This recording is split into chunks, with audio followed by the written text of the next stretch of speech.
करूंगा, जैसे कंपनी की वैलिडिटी को, उसकी ट्रांसपेरेंसी को, उसका लीगल रिकॉर्ड्स प्लस उसकी प्रैक्टिसेस कैसी हैं, क्या उसके साथ एक लॉन्ग टर्म फ्यूचर बनाया जा सकता है। वो सब चीजें हम आज की मीटिंग में स्ट्रेंथन करेंगे। और आज की मीटिंग में भी लिटिल बिट थोड़ी सी मैं कह सकता हूँ ट्रिकी रहेगी, या मैं कह सकता हूँ कि थोड़ी सी इंफॉर्मेटिव रहेगी। तो आप लोग अपना फोकस और कंसंट्रेशन बना के रखिएगा, आपको बहुत कुछ अच्छा, बहुत कुछ नया मिलने वाला है आज की ट्रेनिंग में।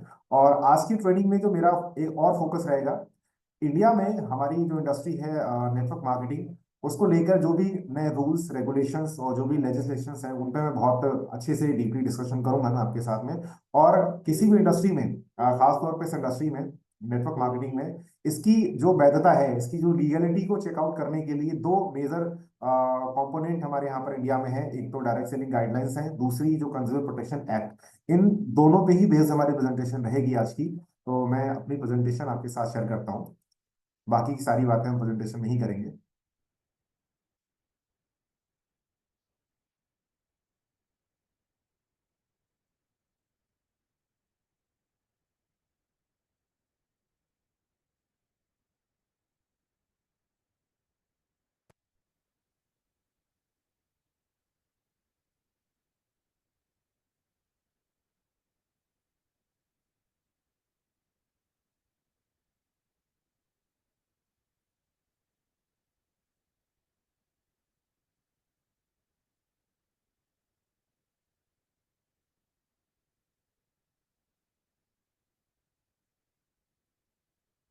ओके, तो मेरी स्लाइड्स आपको क्लियर दिख रही हैं? कोई मुझे एक बार कंफर्म कर दीजिएगा, स्लाइड्स विजुअल हैं?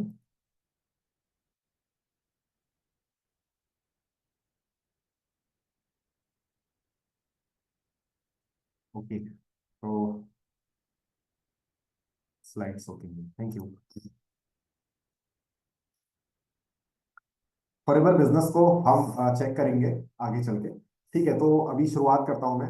प्रेजेंटेशन को स्टार्ट करने से पहले थोड़ा सा मैं अपने बारे में बता देता हूँ। मैं फॉरएवर लिविंग प्रोडक्ट के साथ में एज अ डिस्ट्रीब्यूटर काम करता हूँ। फॉरएवर में शुरुआत मेरी हुई थी एक कंज्यूमर के रूप में। मैं मेरी फैमिली में प्रोडक्ट यूज किए थे, प्रोडक्ट का रिजल्ट बहुत अच्छा लगा, तो फिर हमने इसके बिजनेस को भी ट्राई किया। मैं एक प्रोफेशन से मैकेनिकल इंजीनियर हूँ, और अपनी उस जॉब के साथ में इस बिजनेस को साथ साथ दोनों काम मैं बराबर तरीके से डेवलप कर रहा हूँ, और बहुत अच्छा लग रहा है। और आज के टाइम में जिस तरह से स्कोप है इस इंडस्ट्री के अंदर, तो इन टॉपिक्स पे जो आज का टॉपिक मैं डिस्कस कर रहा हूँ, इन तरह के बड़े फेवरेबल टॉपिक्स रहते हैं मेरे, बहुत अच्छा लगता है मुझे, सीखते हुए भी और सिखाते हुए भी। तो ये मेरी छोटी सी जर्नी है। आगे चलते हैं। एक डेफिनेशन है नेटवर्क मार्केटिंग की। मैं चाहता हूँ ना कि आप सभी लोग अपने जो फोन्स है ना, उसको पोर्ट्रेट मोड से लैंडस्केप मोड पे कर लें अपनी स्क्रीन को, तो आपको बहुत अच्छा एक्सपीरियंस रहेगा आज की ट्रेनिंग का। क्योंकि जब आप लैंडस्केप रहते हैं ना, तो आपकी स्क्रीन बहुत छोटी हो जाती है और आपको बहुत चीजें नहीं मिलेंगी। तो बहुत क्रिस्टल क्लियर इसकी डेफिनेशन है। नेटवर्क मार्केटिंग क्या है एग्जैक्टली? नेटवर्क मार्केटिंग को इंडिया में डायरेक्ट सेलिंग के रूप में देखा जाता है। इंडिया में जो भी रूल्स और रेगुलेशंस बने हैं, इंडिया में जो भी गाइडलाइंस बनी है, जो भी प्रोडक्शन एक्ट बना है, उसके अंदर कहीं पर भी नेटवर्क मार्केटिंग को मेंशन नहीं किया गया है। वहां पर नेटवर्क मार्केटिंग को एज डायरेक्ट सेलिंग मेंशन किया गया है। ये चीज बहुत अच्छे से समझने की है। यहाँ पर क्या होता है, प्रोडक्ट जो होता है, प्रोडक्ट सेल किया जाता है डायरेक्टली कंज्यूमर तक, और रिक्रूट किया जाता है लोगों को, और उनकी टीम के द्वारा, जिसको हम डाउनलाइंस कहते हैं, उनके द्वारा सेल्स जनरेट की जाती है। और यहाँ पर जो कमीशन होती है, वो डाउनलाइंस की जो सेल्स होती है, स्पेसिफिकली देखा जाए तो जो प्रोडक्ट बिकता है उस पर हमें कमीशन आती है, ना कि रिक्रूट करने पर हमारे लिए कमीशन आती है। कुछ टाइमलाइंस हैं लीगल डेवलपमेंट कैसे कैसे होते हैं इंडिया के अंदर। जैसे सबसे पहले एक 1978 में, सबसे पहले जब इस ये जो प्रोफेशन इंडस्ट्री स्टार्ट हुई थी नेटवर्क मार्केटिंग की, यूएस से स्टार्ट हुई थी। तो वहां पर धीरे धीरे जब बढ़ा, तो देखा गया कि इंडस्ट्री अच्छी थी, कंपनीज ग्रो कर रही थी, बट वहीं पर कुछ फ्रॉड कंपनीज आकर के गलत तरह से लोगों ने काम करना शुरू किया। तो वहां की गवर्नमेंट ने जब इसको देखा कुछ अनएथिकल, कुछ इलीगल प्रैक्टिसेस हो रही हैं, तो सबसे पहले एक एक्ट आया था यूएस के अंदर, price chit and money circulation scheme. ये यूएस के अंदर आया था सबसे पहले। फिर हम इंडिया की बात करते हैं, सन 2016 में इंडिया में भी ये जो इंडस्ट्री है नेटवर्क मार्केटिंग की, ये सन 2000 से पहले से वर्क कर रही है, आ गई थी इंडिया में। और तब से लेके 2016, करीब 15-16 साल लग गए इस इंडस्ट्री को एक सही दर्जा मिलने में। 2016 में पहली बार मिनिस्ट्री ऑफ कॉमर्स अफेयर्स ने पहली बार एक गाइडलाइंस जारी की थी 2016 में। ये पहला डेवलपमेंट था, बहुत अच्छा डेवलपमेंट माना गया ये चीज। और इसके बाद 2019 में एक गैजेट ऑफ इंडिया, मतलब एक एक्ट, लॉ पास हुआ, और ये लॉ पास हुआ था हमारे इंडियन जो पार्लियामेंट है उसके थ्रू। इसको हम कंज्यूमर प्रोटेक्शन एक्ट 2019 के नाम से जानते हैं।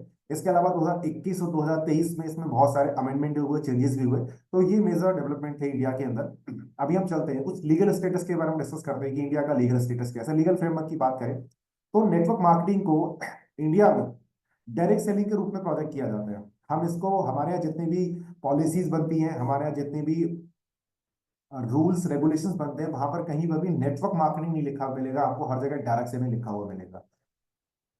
और इंडिया के अंदर जो डायरेक्ट सेलिंग गाइडलाइंस है, जो कि मिनिस्ट्री ऑफ कंज्यूमर अफेयर्स, उपभोक्ता मामले मंत्रालय जो होता है, इसके थ्रू गवर्न की जाती है। और एक लेजिटिमेट बिजनेस मॉडल माना गया, एक वैध बिजनेस मॉडल माना गया under the consumer protection act सन 2019 में, पूरी तरह से 100% तरीके से एक लेजिटिमेट, इसका मतलब है वैध तरीके से, मतलब कंप्लीटली वेरीफाइड बिजनेस मॉडल बताया गया है इस बिजनेस को, इस इंडस्ट्री को। कंज्यूमर प्रोटेक्शन एक्ट के अंदर प्रॉपर डेफिनेशन दी गई है इसकी। तो अब वही व्यक्ति आपके सामने इस तरीके से मुंहफड़ बात पे लेकर के आता है कि यार ये तो फर्जी कंपनी है, तो ऐसी इंडस्ट्री है, वैसी इंडस्ट्री है, इसमें ऐसा करना पड़ता है, तो आपको सिंपल क्या करना है, कंज्यूमर प्रोटेक्शन एक्ट की कॉपी उसके मुंह पे मारनी कि भाई पढ़ ले, इसमें डेफिनेशन लिखी है। तो सरकार इसको वेरीफाई कर चुकी है। ये दोनों उसके सैंपल प्रूफ है, एक गाइडलाइंस है, दूसरी कंज्यूमर प्रोटेक्शन एक्ट का एक गैजेट है। और मैं आपको बता दूंगा ये कैसे डाउनलोड होता है, कहाँ से डाउनलोड होता है। गवर्नमेंट की वेबसाइट पे जाके इसका नंबर आप डाल दोगे, डाउनलोड हो जाएगा। और अगर आपको पैसे चाहिए तो मेरी ड्राइव पे अवेलेबल है, अभी मैं आपको लिंक अवेलेबल करा दूंगा इसका, वहां से भी डाउनलोड कर सकते हैं। आगे चलते हैं। कुछ की प्रोविजन है, मैं दोनों चीज डिस्कस करूंगा। डायरेक्ट सेलिंग गाइडलाइंस जो है उसमें मेजर प्रोविजन है, 10 से 11 प्रोविजन मैं आपके साथ शेयर करूंगा। और जब मैं एक एक प्रोविजन को आपके साथ शेयर करूंगा तो आप स्क्रूटनी करिएगा कि क्या मेरी कंपनी ये जो प्रोविजन है इनको फॉलो कर रही है या नहीं कर रही है। अगर कोई भी ऐसा प्रोविजन है जो गाइडलाइंस के थ्रू आ रहा है और हमारी कंपनी और उसको फॉलो नहीं कर रही है, that means our business not legal. और कोई दूसरी कंपनी जो आपको लगता है ये कंपनी यार ये तो उसको फॉलो नहीं कर रही है, इसका मतलब वो इलीगल बिजनेस है, ये चीज आपको सेट करनी है। तो इसको इश्यू किया गया था मिनिस्ट्री ऑफ कंज्यूमर अफेयर्स के द्वारा। इसमें एक सिंपल सी गाइडलाइन, सबसे पहले इस गाइडलाइंस के अंदर एक डायरेक्ट सेलिंग गाइडलाइंस की डेफिनेशन बताई गई थी। डेफिनेशन का थी marketing distribution of sales good services through a network of seller. आप यहाँ पर मार्केटिंग कर सकते हो, डिस्ट्रीब्यूशन कर सकते हो, किसका कर सकते हो, प्रोडक्ट का कर सकते हो, सर्विसेज का कर सकते हो। ये सिंपल बताया गया था नेटवर्क के थ्रू। और यहाँ पर आपकी जो इनकम आएगी वो डायरेक्टली डिपेंडेंट होगी आपकी प्रोडक्ट की रिवेन्यूज पे, प्रोडक्ट के डिस्ट्रीब्यूशन पर, या फिर आप जो सर्विसेज सेल कर रहे हो उस पे।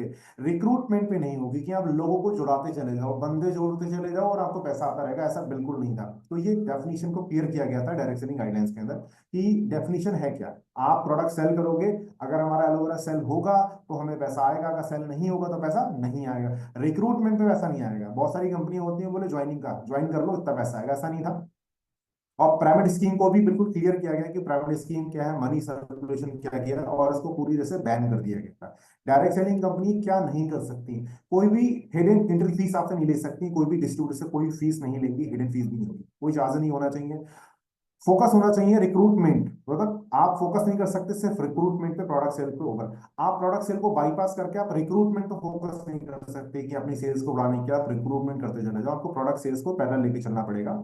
और आपका जो कॉम्पनसेशन प्लान है बेस्ड ऑन रिक्रूटमेंट, सिर्फ रिक्रूटमेंट बेस्ड नहीं होना चाहिए, जेन्युइन प्रोडक्ट सेलिंग पे बेस्ड होना चाहिए। ये चीज बिल्कुल बंद कर दी गई थी इस इंडस्ट्री के अंदर, गाइडलाइंस के अंदर।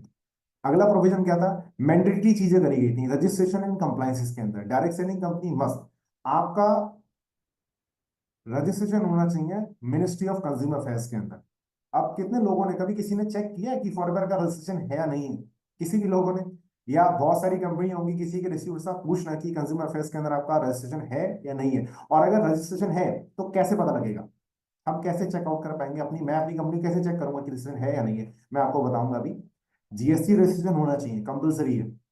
और आइडेंटिटी कार्ड डायरेक्ट सेलर को देना इंपॉर्टेंट है, कोई भी डायरेक्ट सेलर उसका, हर किसी के पास अपना एक आईडी कार्ड होना चाहिए। सारे रिकॉर्ड्स मेंटेन करने हैं, ट्रांजेक्शन के रिकॉर्ड, डिस्ट्रीब्यूटर के एग्रीमेंट, सारे सारी इन्वेंट्री, ये जो डायरेक्ट सेलिंग कंपनी उसको मेंटेन करनी होगी, ये मस्ट कर दिया गया इस डायरेक्ट सेलिंग का।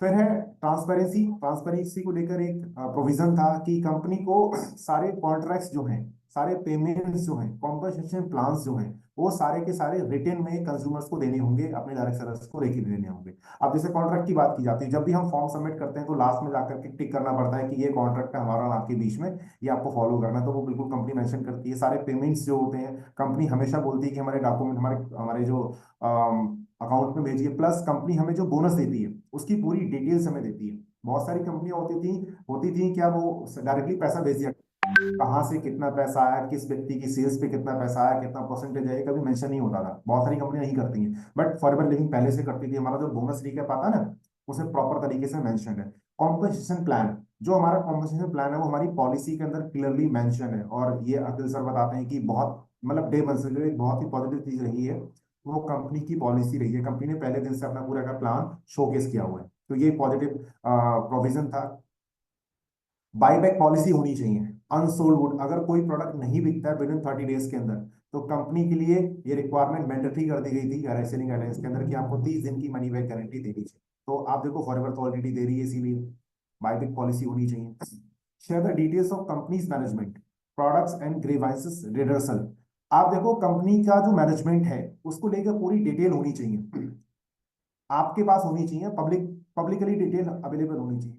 अब कंपनी का मैनेजमेंट क्या होता है, कंपनी के मैनेजमेंट में मेन चीजें क्या आती हैं, कंपनी के डायरेक्टर्स कौन है, ये सबसे मेन इंपॉर्टेंट चीज मानी जाती है कंपनी मैनेजमेंट के अंदर। अब कंपनी के डायरेक्टर से हालांकि हमारा आपका कोई लेना देना नहीं है, बट एक ट्रांसपेरेंसी के लिए चीजें इंपॉर्टेंट गवर्नमेंट ने की है। अभी मैं आपको बताऊंगा कि कंपनी के मैनेजमेंट में आप डायरेक्टर्स को कहाँ से फाइंड आउट कर सकते हैं, और वो मैंडेटरी होता है। प्रोडक्ट की डिटेल में कि प्रोडक्ट कहाँ बन रहा है, उसका मैन्युफैक्चर कौन है, उसका थर्ड पार्टी मैन्युफैक्चर कौन है, ये सारी चीज होनी चाहिए। और अगर आप कोई चीज कंप्लेंट डाल रहे हो, किसी तरह की क्वेरी है आपकी, तो उसके लिए बहुत ही सिंपल तरीका होना चाहिए कंपनी तक अपनी बात पहुंचाने के लिए। जैसे आज के टाइम पे क्या है, आपका अगर जियो का कोई प्रॉब्लम है, मान लो नेटवर्क सही नहीं आ रहा, बहुत सी चीजें होती हैं, तो आप अगर जियो के कस्टमर केयर पे नंबर लगाओगे ना, तो आपके धागे खुल जाएंगे, लेकिन कस्टमर पे नंबर नहीं लगेगा।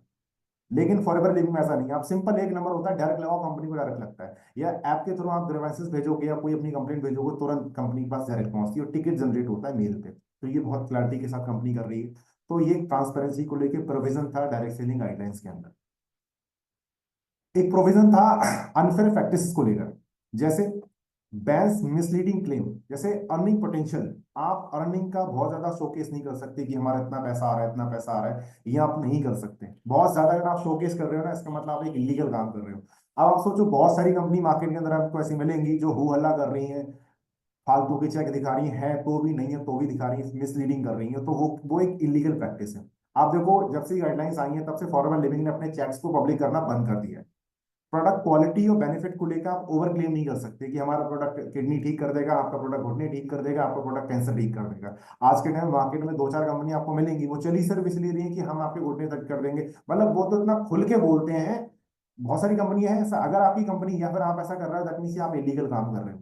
और आपकी कंपनी अगर आपको ये सिखा रही है, उसकी ट्रेनिंग के अंदर, उसकी पॉलिसीज के अंदर, अगर आपको ये चीज बार बार इंडिकेट किया जा रहा है कि we are working on wellness, we are not working on sickness, तो इसका मतलब आप एक लीगल बिजनेस में।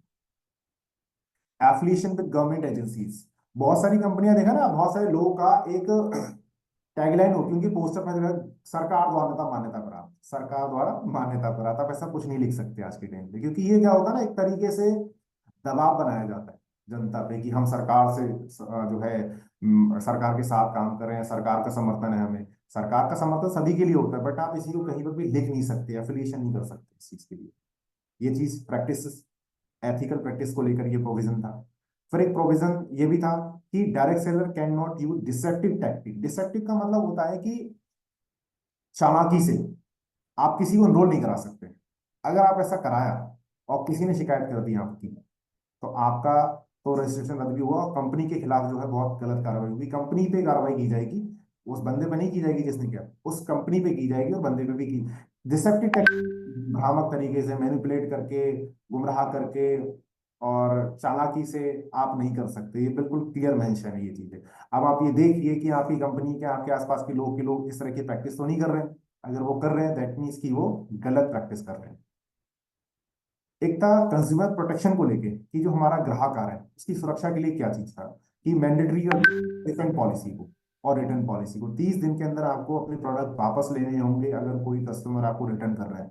अगर वो प्रोडक्ट डिफेक्टिव है तो भी और डैमेज है तो भी। आपने देखा होगा कि फॉरएवर लिविंग का कोई प्रोडक्ट आपके पास आपने मंगाया और कोई प्रोडक्ट डिफेक्टिव निकल आया, वो ट्रांसपोर्टेशन के दौरान डैमेज हो गया, तो कंपनी उसको वापस भेज देती है। कितने लोगों ने इस चीज को एक्सपीरियंस किया है? लेकिन मैंने कई सारी कंपनी ऐसी देखी है, मैं आपको लाइव एक्सपीरियंस बता रहा हूँ। पहली बात तो प्रोडक्ट भी बहुत लेट आता है, और अगर प्रोडक्ट आते समय कुछ टूट गया या बिखर गया या शॉर्ट प्रोडक्ट आ गया तो वापस ही नहीं होता जल्दी। लोग को देखते हुए भी एक गाइडलाइंस आई थी, तो ये चीजें मैंडेटरी कर दी गई हैं। Companies must address consumer grievances with in 45 days. मतलब अगर आपने कंपनी को कोई कंप्लेंट भेजा, आपकी कोई शिकायत है और आपने कंपनी को भेजा, तो 45 डेज के अंदर वो रिजॉल्व होनी चाहिए। Is it mandatory? ये मैंडेटरी है। इसीलिए आप देखोगे, आप कंपनी को कोई भी मेल भेजोगे 2 से 4 दिन के अंदर, पहले के मुकाबले बहुत जल्दी रिस्पॉन्स आता है, और कंपनी कोशिश करती है कि आपकी जितनी भी क्वेरीज हैं सबको 45 दिन के अंदर अंदर रिजॉल्व कर दिया जाए। और कोई कंपनी ऐसी है जो इस तरह की प्रैक्टिस नहीं कर रही है, मतलब वो इलीगल काम कर। डायरेक्ट सेलर मस्ट हैव, अगर कोई पर्सन कंपनी से कोई प्रोडक्ट खरीद रहा है जिसका इनवॉइस 500 रुपए से ज्यादा का है, जिसकी बिलिंग रुपए की सर्टिफाइड जीएसटी नंबर से लिंक इनवॉइस कंपलसरी है। अगर आपको कोई ऐसा इनवॉइस मिल रहा है, कोई कंपनी ऐसा इनवॉइस दे रही है 500 रुपए से ऊपर का आपका इनवॉइस है, और अब बिना जीएसटी के मिल रहा है, इसका मतलब वो फेक काम है, वो कंपनी फर्जी तरीके से काम कर रही है, वो लिस्टेड कंपनी नहीं है, मतलब वो रजिस्टर्ड कंपनी है। ये चीज को बहुत ध्यान रखना है। ये मैंडेटरी कर दिया गया था।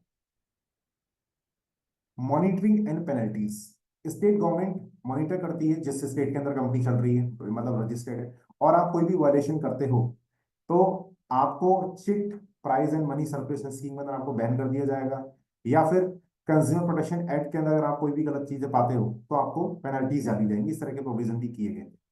और डायरेक्ट सेलिंग एंटिटीज, मतलब जो कंपनियां हैं, इनके रोल को भी बहुत क्लियर किया गया था कि train distributor about the ethical practice, आपको प्रैक्टिस करानी होगी, एथिकल प्रैक्टिस की ट्रेनिंग देनी होगी आपको, ये कंपलसरी कर दिया गया था। इसलिए आप देखते हो कंपनी बहुत ज्यादा फोकस करती है इन चीजों के लिए, और कंपनी बीच बीच में बहुत सारे अपने दिशा निर्देश भी देती है। कंपनी का जो एक पेज है ना, अपडेट करके, उसमें बहुत सारी प्रैक्टिस को लेकर के बहुत सारी चीजें आती हैं, और कंपनी बहुत सारे काम भी कर रही है इस पे। इंश्योर नो इन्वेंट्री लोडिंग, आप किसी को फोर्स नहीं कर सकते एक्स्ट्रा स्टॉक खरीदने के लिए। अगर आप ऐसा करते पाए गए, मतलब कोई कंपनी ऐसा कर रही है या आपको लालच दे रही है या फिर आपको फोर्स कर रही है कि आप ये कर लो वो कर लो। आपने देखा होगा बहुत सारी कंपनियां करती थी ना, गोदाम खरीदवाती थी, बोले आप स्टोर खरीद लो अपना, तो हमारा स्टोर खरीद लो। बहुत सारी कंपनियां थी स्टोर खरीद, आज वो सारी धीरे धीरे क्या हुई, खत्म हुई कंपनी। या तो खत्म हो गई, या खत्म नहीं भी हुई है तो उन्होंने स्टोर खरीदना बंद कर दिया, देना बंद कर दिया। क्योंकि कोई भी कंपनी किसी भी डिस्ट्रीब्यूटर को फोर्स नहीं कर सकती कि आप स्टोर खरीद दीजिए हमें। अगर कोई ऐसा कर रहा है मतलब इलीगल था। और हर एक कंपनी को अपनी एनुअल रिपोर्ट सबमिट करनी होगी।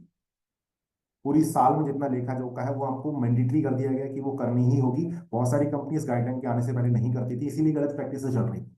लेकिन जब से गाइडलाइंस आई तब से बहुत ज्यादा क्लैरिटी मिली। और फॉरएवर भी अपनी एनुअल रिपोर्ट हर साल सबमिट करती है। मैं आपको दिखाऊंगा फॉरएवर लिविंग की जो एनुअल रिपोर्ट है। कुछ ग्रेवेंसेस, ग्रेवेंसेस का मतलब होता है कि आपकी जो शिकायत प्रणाली होती है वो कैसी है। डेडिकेटेड होनी चाहिए, रेडिसल सेल होनी चाहिए, स्पेसिफिकली होनी चाहिए। कंपनी को एक सेटअप बनाना है, एक स्पेसिफिक, कहते हैं ना कि डिपार्टमेंट बनाना अलग से इस चीज के लिए, कि कोई भी कंप्लेंट आपके पास आती है तो एक अलग सेल होनी चाहिए आपके पास, और हर एक कंप्लेंट को 30 से 45 दिन के अंदर अंदर आपको रिजॉल्व करना है।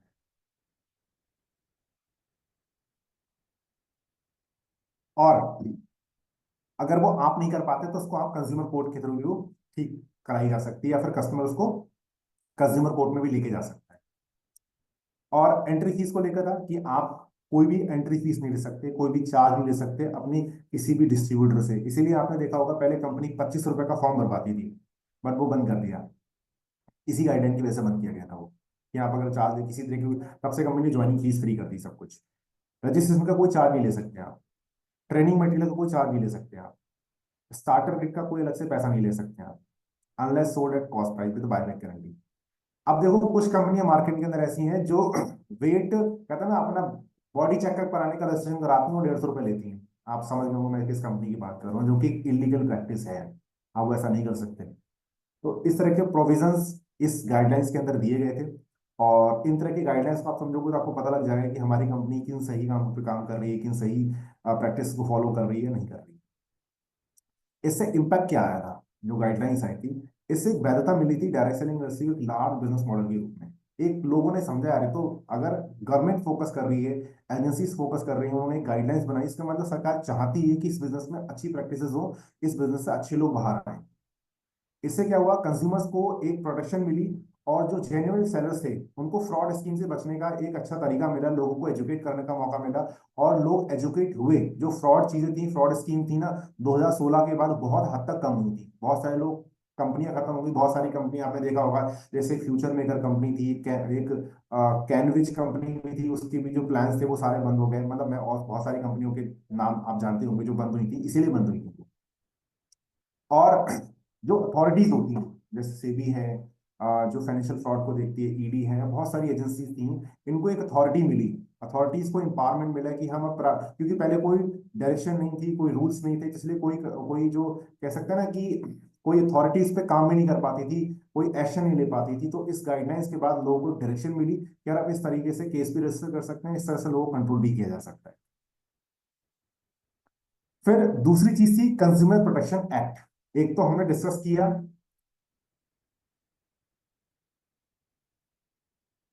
गाइडलाइंस, अब हम डिस्कस करेंगे कंज्यूमर प्रोटेक्शन एक्ट। एक्ट का मतलब है कि रूल, लॉ, जो कि पार्लियामेंट के थ्रू बनाया जाता है। वैध नियम था ये ना, स्टेटूरी लॉ, एक वैध नियम, नियम है, एक रूल है बाई इंडियन पार्लियामेंट। 2019 में आया था ये, सीपीए इसको शॉर्ट फॉर्म में बोलते हैं। मैंने भी इसका एक फोटो भी आपको दिखाया था फर्स्ट टाइम में। इसमें कुछ प्रोविजंस हैं, बड़े अच्छे अच्छे प्रोविजन हैं, आप इसको समझिएगा और बहुत अच्छी क्लैरिटी मिलेगी आपको इस कार में। और कोई एक ऐसी चीज जो आपको लगता है ये चीज क्लियर नहीं, आप लास्ट में मुझसे पूछ लीजिएगा। इसमें जो पहले जो गाइडलाइंस आई थी, उसका जो मेजर फोकस था वो प्रैक्टिस को अच्छा करना था, प्लस उसमें जो मेजर फोकस था ना, वो कंपनीज में फोकस था। लेकिन ये जो कंज्यूमर प्रोटेक्शन एक्ट आया था, इसका जो मेजर फोकस था कंज्यूमर राइट्स को अपडेट करना, कंज्यूमर को प्रोटेक्ट करना, कंज्यूमर के फेवर में ये राइट, ये एक्ट आया था। इसमें क्या थे, 6 तरह के राइट दिए गए थे कस्टमर को। सबसे पहला था right to safety, protection from hazarded goods and services.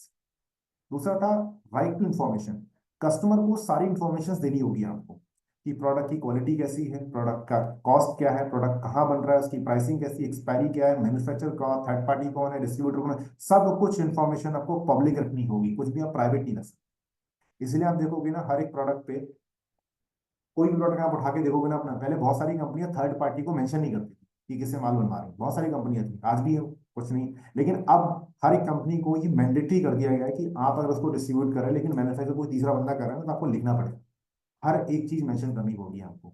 ये राइट टू इन्फॉर्मेशन हो गया। Right to choose, choose diverse good for services competitive prices.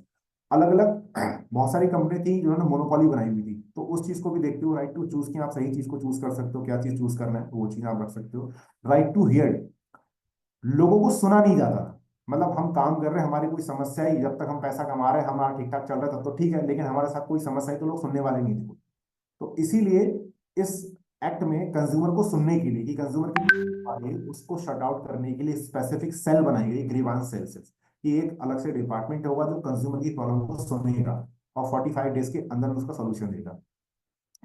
Right to redressal, compensation और अनफेयर प्रैक्टिसेस, कंज्यूमर को अनफेयर प्रैक्टिसेस से बचाने के लिए, या फिर कोई अनफेयर प्रैक्टिस कर रहा है तो उसको जुर्माना डालने के लिए, उसको प्रोटेक्ट करने, मान लो कोई बंदा अनफेयर प्रैक्टिस कर रहा है और कंपनीज के पास कोई लॉ नहीं है, या फिर कोई मतलब कैसा क्लियर गाइडलाइंस नहीं है जिससे उसको पेनल्टी दी जा सके, उसको रोका जा सके। तो वो चीजें थी कि अनफेयर प्रैक्टिस को रोका जा सके। And right to consumer education, awareness बढ़ाई जाए, ज्यादा से ज्यादा अवेयरनेस बढ़ाई जाए। इन चीजों का फोकस किया गया इस एक्ट के अंदर।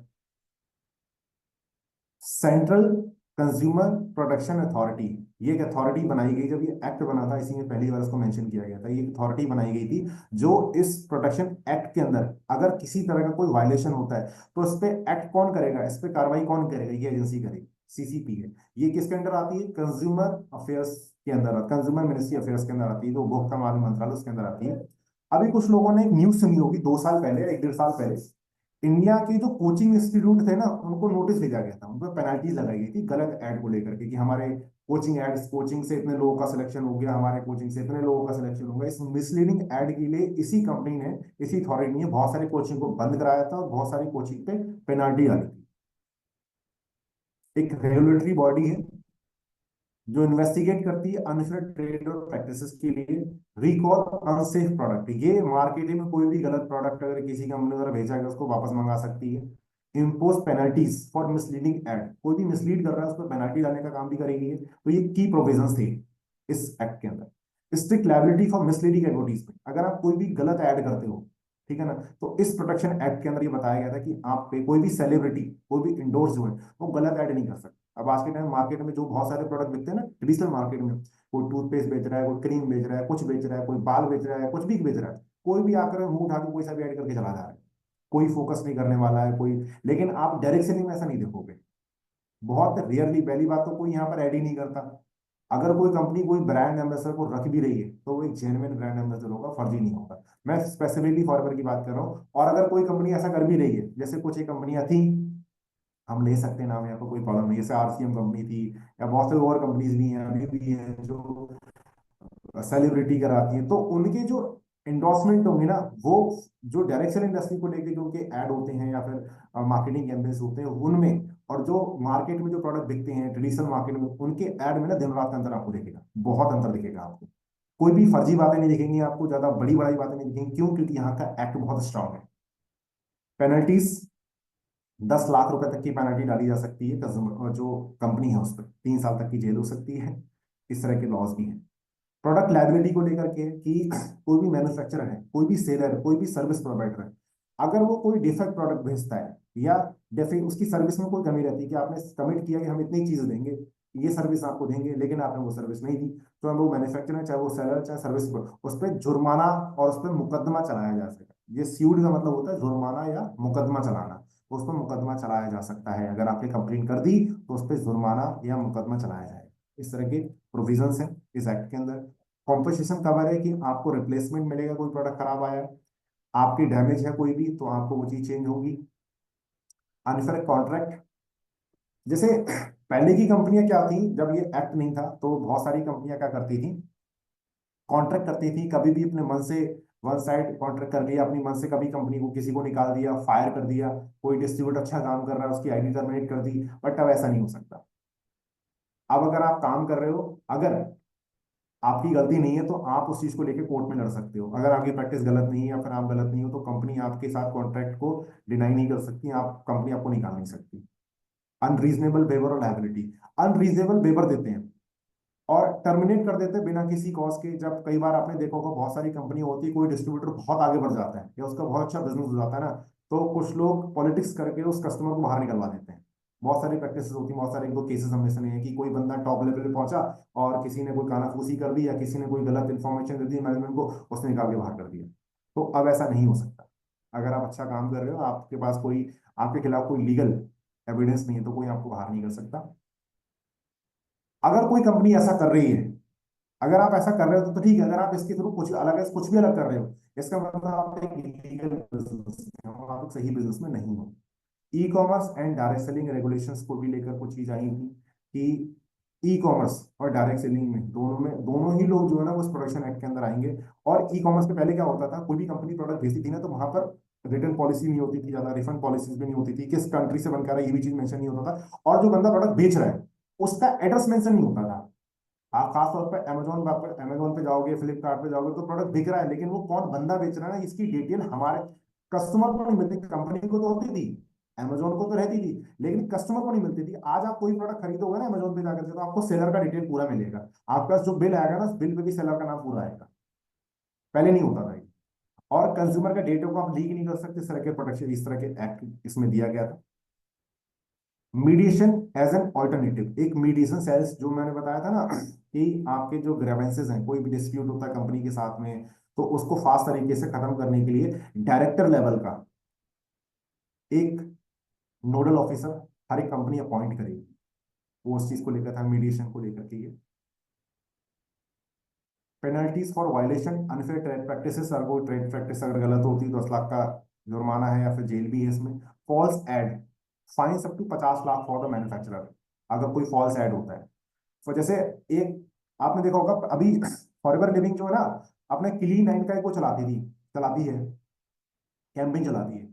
पहले जब फॉरएवर लिविंग अपना क्लीन है कैंपेन उसकी टेस्टिमनी बताती है तो उसमें वजन लिख के देती थी कि कितना वजन कम हुआ है। 9 किलो, 10 किलो, 8 किलो, 5 किलो। लेकिन अभी वो वजन लिख के नहीं देते। पता है क्यों? क्योंकि वजन लिख के देना एक मिसलीडिंग एक्टिविटी के अंदर आता है, क्योंकि आप उसको क्लेम नहीं कर सकते ज्यादा, आप उसको वेरीफाई नहीं कर सकते। अगर आप उसको वजन लिख रहे हो मतलब उसको आप क्लिनिकली वेरीफाई कर रहे हो कितना वजन कम हो गया, फिर आपको उसका पूरा रिपोर्ट कार्ड और पूरा एक सपोर्टिव डॉक्यूमेंट देना पड़ेगा। कोई पूछ लिया आपसे, अच्छा बताओ ऐसे कैसे कम हो गया, 9 किलो कैसे कम हो गया, तो उन्हें लिखना ही बंद कर दिया इस चीज पे। वो सिर्फ बोलते हैं कि हाँ वेट में अंतर आया, फिजिकली दिखा देते हैं आपको, लेकिन नीचे मेंशन नहीं करते हैं ज्यादा कि 5 किलो कम हुआ, 10 किलो कम हुआ, ये नहीं लिखते हैं इसलिए। दूसरी चीज आपने देखा होगा, फॉरएवर कोई अर्निंग भी शो नहीं करती, क्योंकि ये डिपेंड करती हैं चीजें। ये चीजें वेरिएबल है, फिक्स नहीं है। अब जैसे मेडिसिन होती है, मान लो कोई मेडिसिन है, सर दर्द की मेडिसिन है, या कोई कैप्सूल है, या कोई मेडिकल चीजें हैं, तो वो एक मेडिसिन, मेडिसिन के अंदर रूल्स है। लेकिन न्यूट्रिशन में कोई भी चीज फिक्स नहीं होती, वेरिएबल होती है। हर एक व्यक्ति के शरीर में ना अलग अलग इम्पैक्ट आते हैं, हर किसी व्यक्ति की अर्निंग वेरी करती है, इसलिए आप फिक्स शो केस नहीं कर सकते, इसलिए कंपनी शो नहीं करती किसी तरीके की अर्निंग को, किसी क्लेम को कि कितना वजन कम, वो ये चीजें नहीं करती कंपनी। अगर कोई कंपनी ऐसा कर रही है, वो इलीगल प्रैक्टिस कर रही है आज के हिसाब से। डार्क पैटर्न को लेकर के ये अपडेट हुआ था 2023 में कि फॉल्स अर्जेंसी आप क्रिएट नहीं कर सकते। अगर कोई कंपनी ऐसा कर रही है तो मिसलीड कर रही है। जैसे होता है ना, अर्जेंसी क्रिएट करने के लिए सिर्फ दो बचे हुए हैं, जैसे आपने नापतोल पे देखा होगा, ऑनलाइन आता है, अब वो भी शायद, मैंने तो देखा नहीं, मेरे ख्याल से शायद नहीं आता है। आई थिंक आता है, नहीं आता, मुझे जहाँ तक आता नहीं आ रहा, मैंने देखा नहीं होते से वो टीवी चैनल।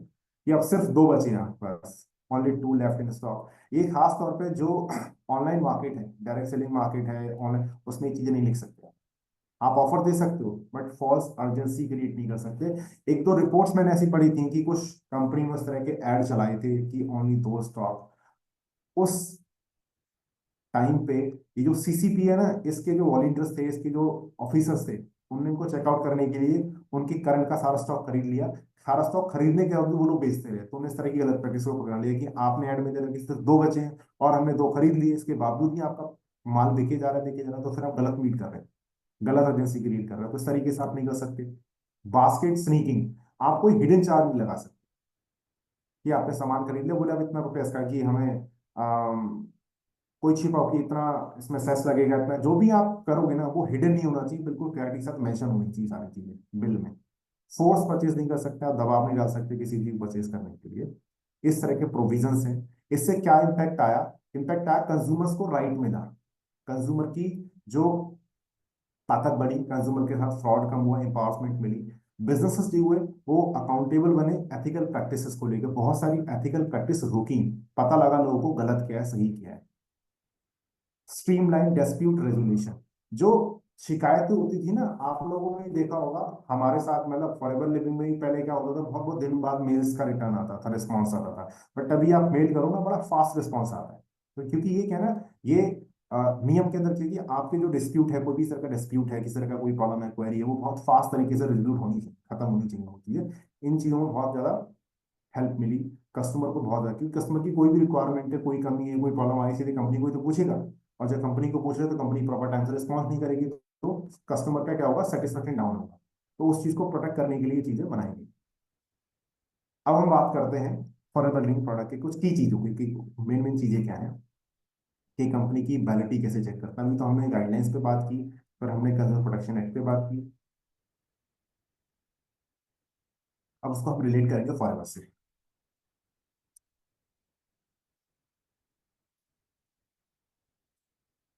अभी तक की बातें आपको समझ आ रही है?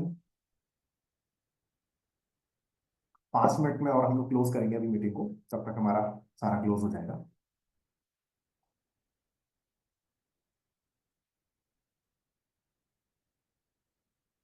देखिए फॉरएवर लिविंग प्रोडक्ट, या आप कह सकते हो किसी भी कंपनी को कंसीडर कर सकते हो, मैं एग्जांपल ले रहा हूँ फॉरएवर लिविंग का। बट आप किसी भी कंपनी को, तो ये फ्रेमवर्क रहेंगे, कुछ मेजर मेजर पॉइंट रहेंगे, इन पे आप चेक कर सकते हो कंपनी कितनी लीगल है, कितना अच्छी प्रैक्टिस कर रही है, और उसकी ऑथेंटिसिटी को चेक कर सकते हैं। सबसे पहले चीज उसकी पॉलिसीज, जैसे कॉम्पोजिशन पॉलिसी, रिफंड पॉलिसी, उसकी प्राइवेसी पॉलिसी, उसका कंज्यूमर डेटा, डिलीवरी पॉलिसी अगर डिलीवरी में है, टर्म्स एंड कंडीशंस कैसी हैं उसकी, ये सब चीजें रिटन में होनी चाहिए। प्लस इनकी जो प्रेजेंस, अवेलेबिलिटी होनी चाहिए ना, बहुत इजी होनी चाहिए, बहुत ज्यादा घुमावदार नहीं होनी चाहिए कि उसमें जाना है, उस पर क्लिक करना है, फिर वहां जाना है, फिर वहां जाना है, वहां जाके मिलेंगे। अगर ऐसा है, इसका मतलब कंपनी इनडायरेक्टली उस चीज को छिपाना चाहती है। आप देखोगे, मैं अभी आपको दिखाऊंगा कंपनी की सारी पॉलिसीज कहाँ अवेलेबल है। Invoice with proper GST number. पहली बात, 500 से ऊपर का हर एक जो इनवॉइस होना चाहिए उस पर जीएसटी नंबर मेंशन होना चाहिए। हम फॉरएवर में तो हमारा कोई भी प्रोडक्ट आप बिकता है तो 1000 से नीचे की बिलिंग ही नहीं होती इसके लिए, तो ये तो ऑप्शन ही खत्म हो जाता है कि 500 से नीचे का कोई परचेज होगा। और अगर 500 से नीचे का परचेज होता भी है कि हम अगर कोई लिटरेचर खरीदते हैं, चाहे वो 5 रुपए खरीदे 50 रुपए का, हर एक पे हमारा जीएसटी नंबर मेंशन होता है, कंपनी जीएसटी नंबर मेंशन करती है, आप लोगों ने देखा होगा। सिन नंबर होता है, उसके बारे में आपको बताऊंगा मैं। सिन नंबर, टैक्स डिटेल्स होनी चाहिए प्रॉपर, कितना परसेंट जीएसटी लग रहा है, सीजीएसटी एसजीएसटी लग रहा है, बिल में प्रॉपर मेंशन होना चाहिए। रिटर्न फाइल होनी चाहिए, हर कंपनी को अपनी रिटर्न फाइल पब्लिक रखनी होगी। अगर वो पब्लिक नहीं रख रही है इसका मतलब कोई झोल है उसके डेटा में, उसके कुछ ना कुछ झोल है। ये चीज, जो कंपनी स्टॉक मार्केट में लिस्टेड होती है वो तो कंपलसरी है कि सेबी उनका डिटेल पब्लिक रखती है, लेकिन जो कंपनी अनलिस्टेड होती है वो कंपनी छुपा के रखती है। और मैं आपको बताऊं, मेरे ख्याल से नेटवर्क मार्केटिंग इंडस्ट्रीज के अंदर शायद कोई ऐसी कंपनी नहीं है, आई डोंट नो एमबे के बारे में मुझे क्लियर इन्फॉर्मेशन नहीं है, हर्बल लाइफ एमबे के बारे में कि वो लिस्टेड है या नहीं है, बट फॉरएवर लिस्टेड नहीं है स्टॉक मार्केट में। मैक्सिमम कंपनी 99% स्टॉक मार्केट में लिस्टेड नहीं है, और जो कंपनी स्टॉक मार्केट में लिस्टेड नहीं होती है वो अपनी डिटेल्स को प्राइवेट नहीं रख पाती, क्योंकि कुछ ना कुछ होल होते हैं हमेशा उसमें। ग्रेवांसेस, कोई शिकायत है, शिकायत का जो प्रणाली है वो क्लियर होनी चाहिए, प्रॉपर होनी चाहिए। वेबसाइट होनी चाहिए, आपकी अपनी पर्सनल वेबसाइट होनी चाहिए, और वेबसाइट फर्जी नहीं होनी चाहिए, कॉपीराइट होना चाहिए आपका प्रॉपर उस पर। सीएसआर एक्टिविटी की, कॉर्पोरेट सोशल रिस्पॉन्सिबिलिटी, ये हर एक कंट्री का एक लॉ होता है।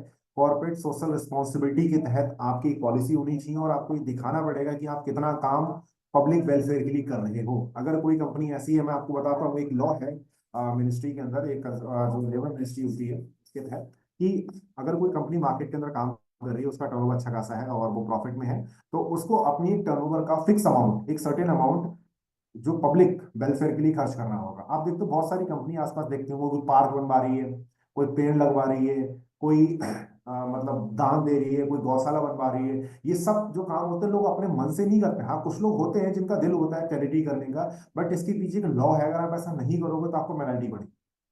तो ये पॉलिसी भी होनी चाहिए। अगर कोई कंपनी ऐसी है जो दावे कर रही है कि यार हम इतना कर रहे हैं, हमारा इतना टर्नओवर है, आप उनसे सीएसआर पॉलिसी मांग लो कि आपका सीएसआर में कितना पैसा खर्च हो रहा है, या उसकी एक साल की सीएसआर एक्टिविटी जो है चेक कर लो। अगर कोई कंपनी पिछले एक साल में उसने कोई भी पब्लिक वेलफेयर का काम नहीं किया है, इसका मतलब कंपनी प्रॉफिटेबल नहीं है। क्योंकि जब भी कंपनी प्रॉफिटेबल होगी उसे अपनी कंपनी अपनी अमाउंट का कुछ परसेंटेज, वो एग्जैक्ट परसेंटेज मुझे क्लियर नहीं है, मैंने पूरा उसका एक्ट नहीं पढ़ा है, बट ये मुझे पता है कि करीब 2 से 3% पैसा ऐसा होता है उसकी टोटल प्रॉफिट का जो उसको खर्च करना होता है मार्केट के अंदर पब्लिक वेलफेयर के लिए। जैसे फॉरएवर लिविंग, बहुत सारे अनाथालय हैं, बहुत सारे स्कूल्स हैं जहाँ आप किताबें डिस्ट्रीब्यूट करती है, आप लोगों को देखा होगा, बहुत सारे ऐसे काम चैरिटी बेस्ड काम करती है कंपनी। वो इसलिए करती है क्योंकि ये लॉ है हमारे इंडिया का, हमारे इंडिया का तो है, ये बाहर का नहीं पता। अगर कोई कंपनी ऐसी है जो आप चेक करना चाहते हो, उससे चेक कर लीजिए कि आपने आपकी सीएसआर एक्टिविटीज क्या रही। फूड फॉर हंगर करके हमारा एक प्रोग्राम चलता था, बहुत सारे खाना हम डिस्ट्रीब्यूट किया करते थे, फॉरएवर लिविंग में करते हैं, तो उसे इसी के तहत होता है। डिस्ट्रीब्यूशन आईडी कार्ड होना चाहिए हर एक डिस्ट्रीब्यूटर का, क्लियर कम्युनिकेशन एड्रेस होना चाहिए, email, phone number, proper address with plot number, ये प्रॉपर एड्रेस होना चाहिए हर एक कंपनी का, मेंशन होना चाहिए पब्लिकली। एसोसिएट मेंबर कि आप किस किस चीज के, अगर कोई लीगल बॉडी है आपकी आपकी इंडस्ट्री में, जैसे हमारे यहाँ डीएसए है, डायरेक्ट सेलिंग एसोसिएशन है, और इंडिया में एक बॉडी है आईडीएसए, वो गवर्नमेंट एसोसिएटेड तो नहीं है बट इंडिपेंडेंट बॉडी है, आप उसके मेंबर हैं, अगर हैं तो अच्छी बात है। एंड नोडल ऑफिसर की डिटेल पब्लिक होनी चाहिए। तो अभी मैं, और फसाई, अगर आप फूड सेफ्टी में हो तो फसाई नंबर भी होना चाहिए आपके पास। तो अब मैं एक करके चल रहा हूँ। देखो पॉलिसी की बात करें तो आप फॉरएवर लिविंग इंडिया के एप्लीकेशन पे जाओगे, मेन मेन्यू पे जाओगे तो आपको सारी पॉलिसीज मिल जाएंगी यहाँ पर। Privacy policy, refund policy, terms condition, delivery policy, हर एक पॉलिसी आपको यहाँ मिल जाएगी। और एक पॉलिसी बचती है, वो है कंपनी पॉलिसी एंड प्रोसीजर। तो फॉरएवर लिविंग की जो वेबसाइट है foreverliving.com, आप जाओगे ना तो वहां पर आपको लास्ट में मिल जाएगी कंपनी पॉलिसी एंड प्रोसीजर, आपको यहाँ मिल जाएंगे। सारे कंप्लायंस डॉक्यूमेंट जितने होते हैं वो सब कुछ यहाँ मिल जाएंगे, सारा कुछ मिल जाएंगे। आपको क्या करना है क्या नहीं करना है वो आपको मिल जाएगा, सोशल मीडिया पॉलिसी आपको यहाँ मिल जाएगी सारी, इनकम डिस्क्लोजर स्टेटमेंट आपको कंपनी का मिल जाएगा, कुकी पॉलिसी मिल जाएगी जो आईटी के लिए इंपॉर्टेंट होती है। ये जो कुकी पॉलिसी आपको बता रहा हूँ ना, जो अच्छी लेजिटिमेट वेबसाइट होगी ना वहां पर कुकी पॉलिसीज कंपलसरी होती है उन लोगों की, लेकिन जो फर्जी वेबसाइट होगी ना वहां पर कुकी पॉलिसी आपको नहीं मिलेगी। ये कंपनी पॉलिसी को वैलिडेट कर, जो वेबसाइट को वैलिडेट करने का एक तरीका होता है। जीएसटी नंबर आपने देखा होगा, हमारा जो भी इनवॉइस बनता है सब पे जीएसटी नंबर अवेलेबल होता है। एक होता है कंपनी का सिन नंबर, ठीक है ना। ये सिन नंबर बड़ी इंपॉर्टेंट चीज है, मैं आपको बताता हूँ। ये जैसे ये कंपनी का हमारी जो कंपनी इंडिया में रजिस्टर्ड है वो FLP ट्रेडिंग प्राइवेट लिमिटेड के नाम से रजिस्टर्ड है। कंपनी का ग्लोबल नाम है forever living product India, forever living product. और इसका जो सिन नंबर है, एक मिनट रुकिए ना प्लीज।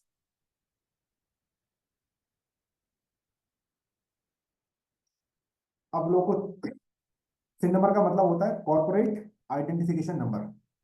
आप लोग मुझे समझ पा रहे हैं अच्छी तरह से, आपको क्लैरिटी मिल रही है थोड़ी थोड़ी,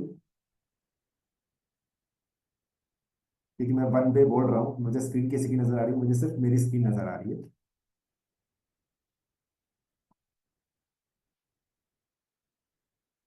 ओके, मैं क्या देखता हूँ लोगों को बात मेरी पहुंच रही नहीं पहुंच रही है। ये सिन नंबर से ना आप ही बड़ा इंपॉर्टेंट एस्पेक्ट है फ्रेंड, मैं आपको बताऊं बहुत अच्छी चीज आपको पता लगेगी आज के टाइम पे। देखिए हमारी कंपनी के जो सिन नंबर है हमारे हर एक बिल पे मेंशन होगा, आप देखोगे U525000MS2018TTC 30 666 8। ये इसका सिन नंबर है। कैसे पता करते हैं हम सिन नंबर में क्या की चीज को डिकोड करते हैं, देखिए मैंने अलग अलग किया हुआ है सबको, 1 2 3 4 5। इसका स्ट्रक्चर क्या होता है आप समझिए, मैं एक एक स्ट्रक्चर आपको बताऊंगा। और अब किसी भी कंपनी का ना, क्योंकि मैंने आज ही इस चीज को मेंशन किया, एक बहुत पुरानी कंपनी थी उसका, मैंने भी चेक अभी जब मैं PPT बना रहा था उस टाइम पे मैंने एक दो कंपनियों के ये नंबर चेक किए, सिन नंबर चेक किए, उनको डिकोड करके चेका। तो बहुत सारी कंपनियां फर्जी सिन नंबर लिख के अपने बिजनेस चला रही हैं, क्योंकि सिन नंबर आपको तब मिलता है जब कंज्यूमर जो मिनिस्ट्री है उसमें जब आप रजिस्टर्ड होते हो तब आपको सिन नंबर मिलता है, कॉर्पोरेट आप लिस्टेड होते हो तब सरकार के साथ में तब मिलता, बना नहीं मिलता आपको। अब जैसे फॉरएवर का हम डिकोड करते हैं, जो पहला डिजिट होता है यू। यू का मतलब होता है कि आपकी कंपनी स्टॉक मार्केट में लिस्टेड है या नहीं लिस्टेड। तो हमारी कंपनी अनलिस्टेड है, हमारी कंपनी स्टॉक मार्केट में लिस्टेड नहीं है। अगर कोई कंपनी लिस्टेड होगी तो उसका सिन नंबर एल से चालू होगा। हमारी कंपनी का नंबर यू से चालू होगी, we are unlisted company, stock market में लिस्टेड नहीं है हम लोग।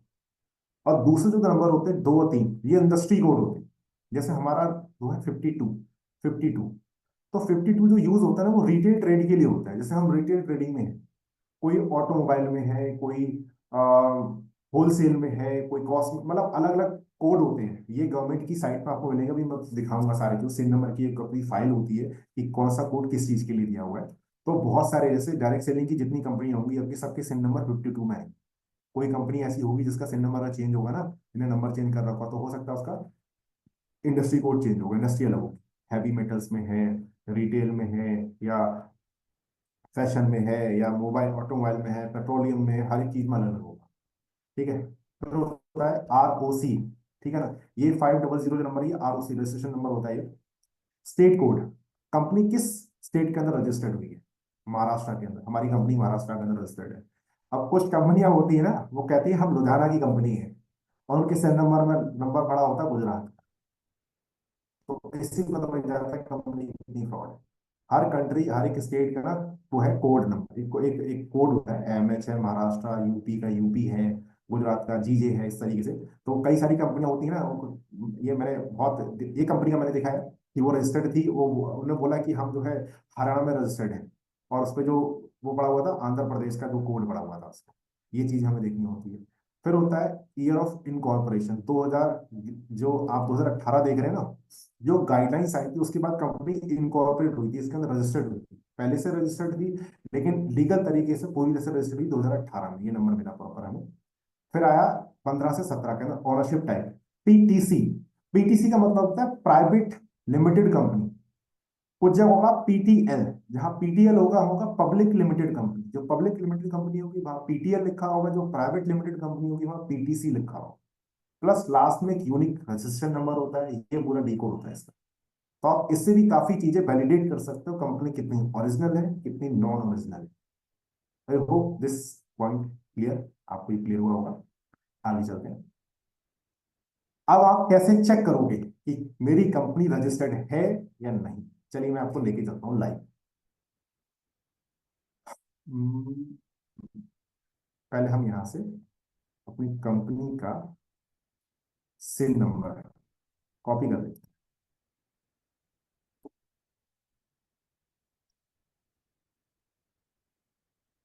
ये consumer ministry of corporate affairs की वेबसाइट है, mca.co.in। तो ये मैंने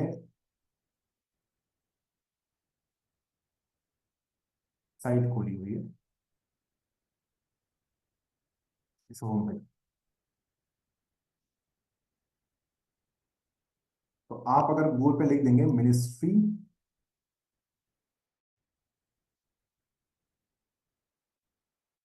ऑफ कॉर्पोरेट अफेयर्स, तो ये साइट खुल गई। आप लोग को स्क्रीन दिख रहा है ना क्लियरली?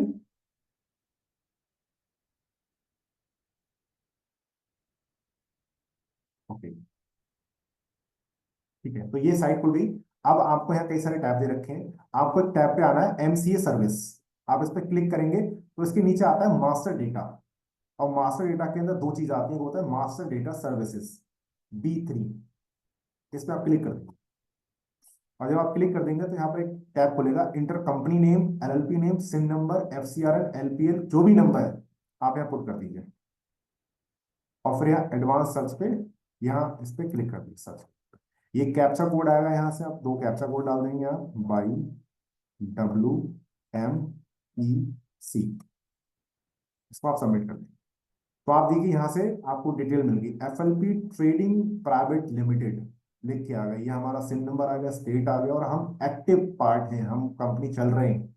कुछ कंपनी आप देखोगे यहाँ पर डीएक्टिव लिख के आ जाएगा यहाँ पर, या जो स्टेटस होगा ना यहाँ ब्लैंक लिखा होगा।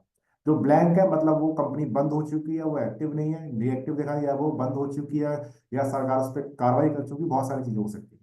अगर एक्टिव लिख कर रहा है मतलब कंपनी सक्सेसफुली चल रही है। अब आप इस पे क्लिक कर दो, सेंड नंबर पे क्लिक कर दो। फिर से आप यहाँ पर एक कैप्चा कोड डालोगे तो आपको बहुत सारी चीजें मिलेंगी, मैं आपको दिखाऊं।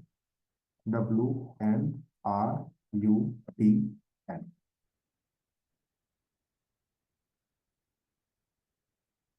आप देखिए मास्टर डेटा आपको सेंड नंबर मिल जाएगा, कंपनी का नाम मिल गया, ROC लिख के आ गया, रजिस्ट्रेशन नंबर लिख के आ गया। देखिए ये रजिस्टर लास्ट के नंबर थे, ये थे। डेट ऑफ इनकॉर्पोरेशन 17/2003 को इनकॉर्पोरेट हुई हमारी कंपनी। हमारी फाइनेंस का ट्रेडिंग वो आ गया, ईमेल आ गई, ये नंबर आ गया पूरा हमारा, ये सारे आ गए। ठीक है ना? अब इंडेक्स ऑफ चार्जेस, कंपनी जो पैसा जमा करती है किस बैंक के थ्रू जमा करती है, सर्वे जो सिक्योरिटी फीस जमा होती है, वो सब नंबर यहाँ दे रखे होते हैं। डायरेक्टर सिग्नेचर डिटेल्स, ये कंपनी के डायरेक्टर्स हैं, इन डायरेक्टर्स के पैन नंबर्स क्या है, पूरी की पूरी डिटेल्स आपको यहाँ मिलेगी। और इस चीज को वैलिडेट करने के लिए, क्रॉस वेरीफाई करने के लिए कि या क्या ये डायरेक्टर सही है या गलत है, तो कोई भी कंपनी की जब बैलेंस शीट फाइल होती है ना, तो बैलेंस शीट के अंदर कंपनी के डायरेक्टर का नाम मेंशन होता है। आप क्रॉस चेक कर सकते हैं कंपनी की, जो हमारी कंपनी की बैलेंस शीट है उसके अंदर हमारे जो डायरेक्टर्स के नेम है, और यहाँ पर तीन डायरेक्टर्स लिखे हुए हैं, जयेश हरीश चंद्रा कोहली, केतन चंद्रचूड़ कोठारी, दर्शन शर्मा। और आपको बता दूं ये दर्शन शर्मा है ना, ये हमारी कंपनी के नोडल ऑफिसर भी है। हमारा जो नोडल ऑफिसर का जो ऑप्शन है वहां देखोगे तो यही मिलेंगे आपको, दर्शन शर्मा। डायरेक्टर लेवल का बंदा एक आपको नोडल नोडल ऑफिसर होना चाहिए। हमारा जो गाइडलाइन एक्ट आया था उसके अंदर ये चीज मेंशन थी कि आपकी कंपनी के अंदर एक सीनियर लेवल का आदमी आपका नोडल ऑफिसर होना चाहिए, वो कंपनी ने मेंशन किया हुआ है। अभी आपको मैं दिखा रहा हूँ, तो यहाँ से आप चेक कर सकते हैं कंपनी की legal details, consume ministry of corporate affairs के थ्रू। आई होप ये पॉइंट आपको क्लियर हुआ होगा। अब हम चलते हैं दूसरे point.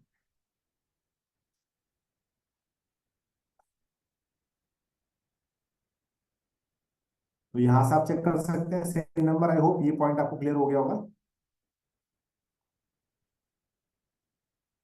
Please remove black strip, हाँ सर वो ब्लैक स्ट्रिप हटा दी मैंने अभी। अब तो नहीं आ रही sir black strip. Annual return file, annual return file अगर आपको देखनी है हमारी कंपनी की, तो हमारा जो एप्लीकेशन है, एप्लीकेशन के अंदर आप जाएंगे, मेन मेन्यू पे क्लिक करेंगे आप, और मेन मेन्यू पे क्लिक करने के बाद आप नीचे का ऑप्शन होता है कंप्लायंसेस डॉक्यूमेंट। कंप्लायंसेस डॉक्यूमेंट के अंदर आपको तीन चीजें मिलेंगी, CSR पॉलिसी मिलेगी आपको, एनुअल रिपोर्ट मिलेगी आपको, और हमारा नोडल ऑफिसर की डिटेल मिलेगी आपको। तो वहां पर आप चेक कर सकते हो। इस एनुअल रिपोर्ट के अंदर हमारा टर्नओवर कितना है वो भी इसमें लिखा होता है, हमारी कंपनी का इंडिया में एसेट कितने हैं वो लिखा होता है। 40 करोड़ से ऊपर का एसेट है कंपनी का इंडिया के अंदर, ये इसमें मेंशन है। हमारे डायरेक्टर्स कौन है वो इसमें मेंशन है। हमारे शेयर होल्डर्स कौन कौन है, हम इनकॉर्पोरेट अनलिस्टेड कंपनी, तो हमारे अंदर सिर्फ एक ही हमारी कंपनी का ऑनर ही हमारे सिंगल शेयर होल्डर है। वो सब कुछ चीज इसमें मेंशन है प्रॉपर तरीके से, आप वो भी चेक कर सकते हैं। ग्रेवेंसेस आपको हमारी जो फॉरएवर इंडिया का एप्लीकेशन है, बहुत सिंपल तरीका है कि अपनी कोई भी कंप्लेंट आप डाल सकते हो। आप होम पे जाओगे, होम टैब पे जाओगे और वहां पे ग्रेवांस का आपको ऑप्शन मिलेगा, वहां से कोई भी डिटेल आप कंपनी को भेज सकते हो, कोई भी कंप्लेंट कर सकते हो, कोई भी क्वेरी आप ज्वाइन कर सकते हो। कोई हमारी जो वेबसाइट होती है सिंपल है, foreverliving.com आप टाइप करोगे आपको हमारी वेबसाइट खुल जाएगी। ये हमारी वेबसाइट का ओवर डैशबोर्ड है। फिर आते हैं आईडी कार्ड। आपको आईडी कार्ड दिखेगा हमारी foreverliving.com की जो वेबसाइट है, इस पे जाके हर कोई देख सकता है, कार्ड डाउनलोड कर सकता है। कम्युनिकेशन की बात की है तो कंपनी हर जगह अपना प्रॉपर कम्युनिकेशन एड्रेस मेंशन करती है। ये देखिए आपका Forever Imports India Private Limited registered address with proper plot number 501 Shreyansh centre, fifth floor, एवं Lijjat Papad opposite Bandra station, Guru Nanak road, Bandra west, Mumbai. Mailing address दे रखा है, कॉल नंबर दे रखा है, ईमेल दे रखा है, सिम नंबर भी यहाँ दिया हुआ है, देखिए यहाँ। और यहाँ पर हमारे वो भी दिए हुए हैं, सोशल मीडिया प्लेटफॉर्म भी दिए हुए हैं। प्लस हम एसोसिएट मेंबर हैं। We are associate member of IDSA DSA, हम दोनों के मेंबर्स हैं। आप आईडीएसए की वेबसाइट पे जाओगे तो आपको ये हमारा एसोसिएशन मिल जाएगा, हम यहाँ पर रजिस्टर्ड हैं। और डीएसए में भी लोग रजिस्टर्ड हैं। ये वेबसाइट है इसकी, यहाँ पर आप जाओगे idsa.co.in/ordinary member, तो आपको यहाँ मिल जाएंगे। और नोडल ऑफिसर्स की डिटेल्स आप देखोगे तो नोडल ऑफिसर की डिटेल भी हमारे एप्लीकेशन पर अवेलेबल है। लेकिन दर्शन शर्मा यहाँ लिखा हुआ, यही हमारी कंपनी के डायरेक्टर्स में भी है, 3 डायरेक्टर हैं कंपनी के, उसमें एक डायरेक्टर ये भी है। और ये इनका प्रॉपर फोन नंबर है, ये इनका प्रॉपर एड्रेस दे रखा है, ये किस पॉइंट पे बैठते हैं, कहाँ कहाँ बैठते हैं, प्रॉपर दे रखा है। आप इनसे फोन पे दे रखा है, आपकी कोई प्रॉब्लम ऐसी है जो डिस्प्यूट नहीं हो रही है, या कोई ऐसा डिस्प्यूट है जो रिजॉल्व नहीं हो रहा, डायरेक्टली फोन कर सकते हो, बात कर सकते हो उससे। ये नोडल ऑफिसर है आपके। देखा ना, under the consumer protection act, act के अंदर वो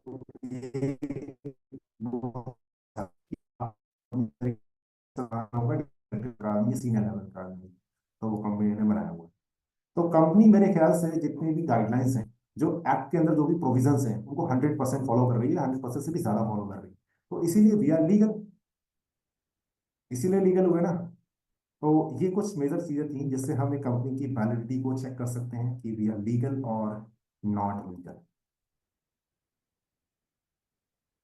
तो आई थिंक ये आज की प्रेजेंटेशन को मैं वाइंड अप करने की तरफ बढ़ रहा हूँ।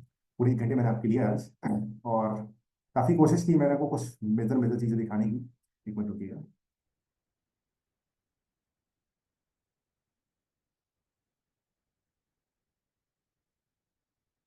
ओके, कुछ चीजें थी और जो मुझे लगता है आपके साथ और शेयर करनी चाहिए, बट थोड़ी समय की भी दिक्कत है, तो फर्दर ट्रेनिंग हम इस टॉपिक पर अगर जरूरत बनी है दोबारा करेंगे।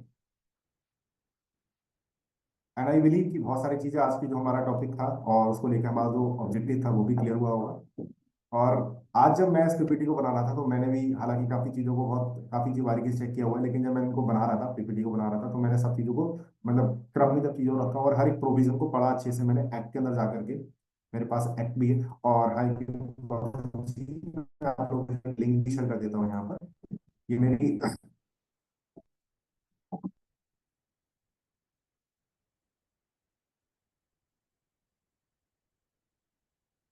ड्राइव पे ये गैजेट ऑफ इंडिया का जो है वो, प्लस डायरेक्ट सेलिंग गाइडलाइंस, और कुछ एक जो लीगल प्लेटफॉर्म्स हैं उनको लेकर के मैं जो भी डॉक्यूमेंट है वो मेरी ड्राइव में अपलोड है, प्लस जो भी लीगल डॉक्यूमेंट मुझे मिलता है अभी कुछ है तो अपलोड करने के लिए, तो मैं वहाँ अपलोड कर दूंगा। आप लोग इस लिंक के थ्रू वो चीज़ चेक कर सकते हैं, देख सकते हैं वहाँ पर। मैंने आप लोगों के साथ शेयर किया हुआ है लिंक, इसके थ्रू भी आप वहाँ से डाउनलोड भी कर सकते हैं।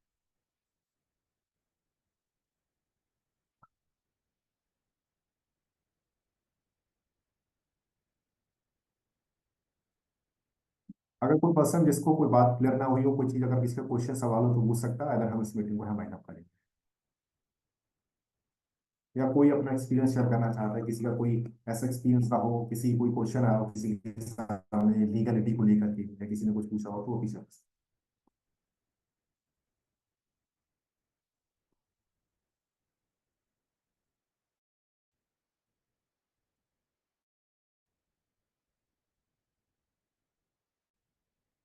इसमें कोई दो राय नहीं है, हम लोग इतने लंबे वक्त से फॉरवर्ड लिविंग के साथ काम कर रहे हैं। फॉरवर्ड लिविंग इटसेल्फ 24-25 साल से इंडिया में काम कर रही है, ग्लोबली काम कर रही है, तो कोई दो राय नहीं है कि we are legal company. But हाँ सर, इस सेशन को अभिजीत सर ने रिकॉर्ड किया हुआ है। अभिजीत सर से मैं चाहूंगा कि आप इसको रिकॉर्ड करके जरूर ग्रुप में शेयर करें, बहुत अच्छा रहेगा सर। CSR का मतलब होता है corporate social responsibility. Corporate social responsibility से मतलब ये होता है कि सर हर एक कंपनी, मतलब ये जब कंपनियां बनी और कंपनी अच्छा पैसा बनाने लगी, तो सरकार ने ये देखा लोग प्रॉफिट बहुत कर रहे हैं, लेकिन समाज के अंदर एक तबका ऐसा होता है जो कम विकसित है, या जिसकी बढ़ोतरी के लिए सरकार चाहती है कि चैरिटी के रूप में हर एक कंपनी काम करे।